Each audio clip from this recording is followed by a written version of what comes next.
اللہ کریم نے ایک بڑا ہی انفرادی مضمون بیان فرمایا۔ ارشاد فرمایا جا رہا ہے وَإِذَا قِيلَ لَهُ اتَّقِ اللَّهَ، فرمایا کچھ ایسے لوگ ہیں جن سے جب کہا جاتا ہے نا اللہ سے ڈرو تو أَخَذَتْهُ الْعِزَّةُ بِالْإِثْمِ، انہیں گناہ کی ضد اور چڑھ جاتی ہے۔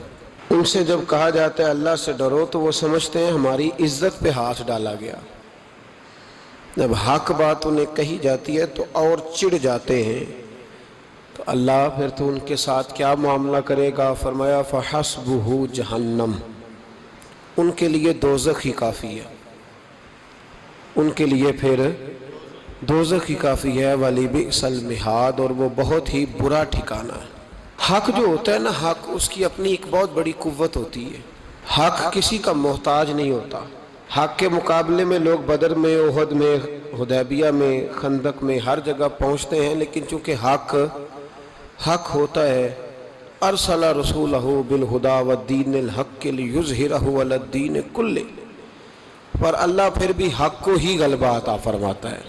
انسانوں کے پاس دو تین چیزیں انہیں سمجھائی ہیں قرآن و سنت نے۔ ایک تو یہ سمجھایا ہے کہ حق کی تلاش کرو، حق تمہیں مل جائے گا، اس کے لیے جد و جہد کرو، اس کے لیے کوشش کرو۔ ہم لوگ بڑی جلدی تھک جاتے ہیں، ہم کہتے ہیں کوئی نہیں جی بس میں نے دیکھ لیا سارے برے۔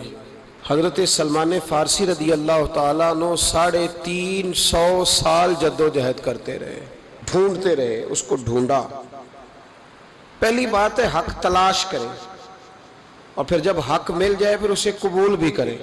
پھر مصلحت، برادری میں کیسے کس طرح، پھر چکر سے جب پتہ چل گیا یہ حق ہے، پھر حق کے قدموں میں جا کے بیٹھے، پھر حق کے پیچھے لگے۔ حضرت ابو ذر غفاری رضی اللہ تعالیٰ عنہ ارشاد فرماتے ہیں کہ میں متلاشی تھا کہ مجھے حق ملے، میں نے بڑی جگہ کوشش کی، میں بڑی جگہوں پہ گیا، بڑی ہمت کی، بڑا کچھ میں نے کیا، حق مجھے نصیب نہیں ہوتا تھا۔ اچانک میرے کانوں میں آواز پڑی کہ مکے میں کسی نے اعلان نبوت فرمایا ہے۔ فرماتے ہیں میں مصروف تھا، کھیتوں میں کھجوریں پکی تھیں، دیگر بھی بہت ساری فصلیں سمیٹنے کے دن تھے، تو میں نے اپنے بھائی کو بھیجا، میں نے کہا بھائی تو پتہ کر کے آ، اور اگر تجھے وہاں حق محسوس ہوا نا تو مجھے جلدی آ کے بتانا۔ فرماتے ہیں یہ وہ دن تھے جب نبی پاک صلی اللہ تعالیٰ علیہ وسلم حضرت زید بن ارقم کے گھر دار ارقم میں چھپ چھپ کے لوگوں کو دین سکھایا کرتے تھے۔ فرماتے ہیں میرے بھائی پہنچے اور واپس آ کے مجھے کہنے لگے ابو ذر تیرا مسئلہ حل ہو گیا، یہ فصل سمیٹ، اس کام کو مکمل کر اور مکے جا، وہاں تجھے تیری مراد ملے گی۔ تو حضرت ابو ذر غفاری رضی اللہ تعالیٰ عنہ فرماتے ہیں جو چیز تھی میں نے وہیں چھوڑی۔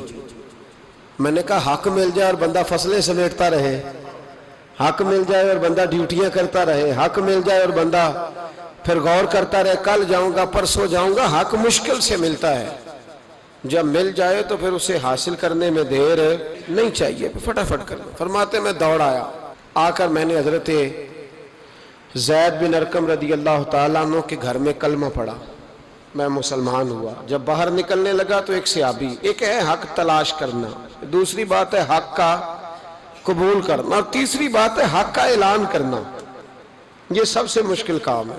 اب حضرت ابو ذر غفاری فرماتے ہیں باہر نکلنے لگا تو ایک صحابی کہنے لگے باہر جا کے نہ بتانا میں نے کلمہ پڑھ لیا، مار پڑتی ہے۔